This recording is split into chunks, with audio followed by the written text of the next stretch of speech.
ಸ್ನೇಹಿತರೆ ನಮಸ್ಕಾರ. ಹೊಸ ವರ್ಷದಲ್ಲಿ ಸಾಲ ಮುಕ್ತರಾಗೋಕೆ ಬಯಸಿದ್ರೆ ನಾವು ಹೇಳೋ ಈ 5 ವಿಧಾನವನ್ನು ಮಾಡಿ ನೋಡಿ. ಹೌದು ಸ್ನೇಹಿತರೆ, ಸಾಲ ಪಡೆಯೋದು ಸುಲಭದ ಕೆಲಸ, ಆದರೆ ಸಾಲ ಮರುಪಾವತಿ ಮಾಡೋದು ಸುಲಭದ ಕೆಲಸ ಅಲ್ವೇ ಅಲ್ಲ. ಎಷ್ಟೋ ಬಾರಿ ಸಾಲಗಳೇ ನಮಗೆ ಉರುಳಾಗೋದು ಇದೆ. ಹಾಗಿದ್ರೆ ಸಾಲದಿಂದ ಮುಕ್ತಿ ಹೊಂದೋಕೆ ಏನು ಮಾಡಬೇಕು? ಹೊಸ ವರ್ಷದಲ್ಲಿ ಸಾಲ ತಗ್ಗಿಸಿಕೊಳ್ಳೋದು ಹೇಗೆ ಎಂಬ ಪ್ರಶ್ನೆಗಳಿಗೆ ಈ ವಿಡಿಯೋದಲ್ಲಿ ಪರಿಹಾರವನ್ನು ತಿಳಿದುಕೊಳ್ಳೋಣ ಬನ್ನಿ. ಸ್ನೇಹಿತರೆ, ನೀವು ಅತಿಯಾದ ಸಾಲಬಾಧೆಯಿಂದ ನೊಂದಿದ್ರೆ ಕುಬೇರ ದೇವನನ್ನು ಪೂಜಿಸಿ. ಯಾಕಂದರೆ ಸಂಪತ್ತಿನ ಒಡೆಯನಾದಂಥ ಕುಬೇರ ಹಿಂದೂ ಧರ್ಮದ ದೇವತೆಗಳ ತಿಜೋರಿ ಭಂಡಾರ ಎನ್ನಲಾಗುತ್ತೆ. ಕುಬೇರನನ್ನು ಪೂಜಿಸುವವನ ಮೇಲೆ ಸದಾ ಕುಬೇರನ ಅನುಗ್ರಹವಿರುತ್ತೆ.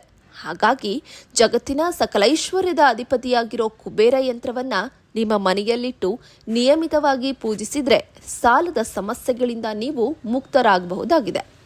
ಅಷ್ಟೇ ಅಲ್ಲದೆ ಕುಬೇರನಿಗೆ ನಿಯಮಿತವಾಗಿ ಶಮಿ ಎಲೆಗಳನ್ನು ಅರ್ಪಿಸಿ ಪೂಜೆ ಸಲ್ಲಿಸಿ. ಕುಬೇರ ಮಹಾರಾಜನ ಮಂತ್ರಗಳನ್ನು ನಿಯಮಿತವಾಗಿ ಜಪಿಸಿದರೆ ಸಾಲದಿಂದ ಬೇಗ ಮುಕ್ತನಾಗಬಹುದು ಅನ್ನೋ ನಂಬಿಕೆ ಇದೆ.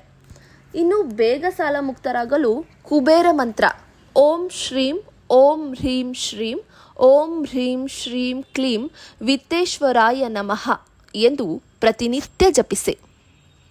ಇನ್ನು ನೀವು ಎಷ್ಟೇ ಸಾಲದಿಂದ ದೂರ ಇರಬೇಕು ಅಂದರೂ ಸಹಿತ ಮತ್ತೆ ಮತ್ತೆ ಸಾಲದ ಸುಳಿಯಲ್ಲಿ ಸಿಲುಕ್ತಾ ಇದ್ರೆ 108 ದಿನಗಳ ಕಾಲ ಓಂ ನಮಃ ಶಿವಾಯ ಅಥವಾ ಮಹಾಮೃತ್ಯುಂಜಯ ಮಂತ್ರವನ್ನು 108 ಬಾರಿ ಜಪಿಸಿ. ಸ್ನೇಹಿತರೆ, ಇದರ ಜೊತೆಗೆ ಶಿವನಿಗೆ ಕಬ್ಬಿನ ರಸವನ್ನು ಅರ್ಪಿಸಿ ಭಕ್ತಿಯಿಂದ ನಿಮ್ಮ ಸಮಸ್ಯೆಯನ್ನು ದೇವರ ಬಳಿ ಹೇಳಿಕೊಳ್ಳಿ. ಹೀಗೆ ಮಾಡೋದ್ರಿಂದ ಕ್ರಮೇಣ ಸಾಲದಿಂದ ಮುಕ್ತಿ ಪಡೆಯಬಹುದು.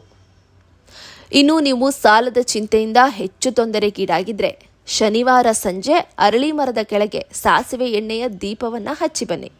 ಈ ವೇಳೆ ನಿಮ್ಮನ್ನ ಋಣದಿಂದ ಮುಕ್ತಗೊಳಿಸುವಂತೆ ಮನಃಪೂರ್ವಕವಾಗಿ ದೇವರಲ್ಲಿ ಪ್ರಾರ್ಥಿಸಿಕೊಳ್ಳಿ.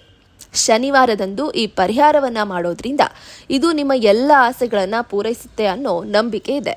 ಸ್ನೇಹಿತರೆ, ನೀವು ಋಣಭಾರದಿಂದ ಮುಕ್ತಿ ಪಡೆಯಲು ಅಕ್ಕಿಯಿಂದ ಮಾಡಿದ ಪಾಯಸ ಮತ್ತು ಹಾಲಿನಿಂದ ಮಾಡಿದ ಭಕ್ಷ್ಯಗಳನ್ನು ಲಕ್ಷ್ಮೀ ದೇವಿಗೆ ಅರ್ಪಿಸಿ.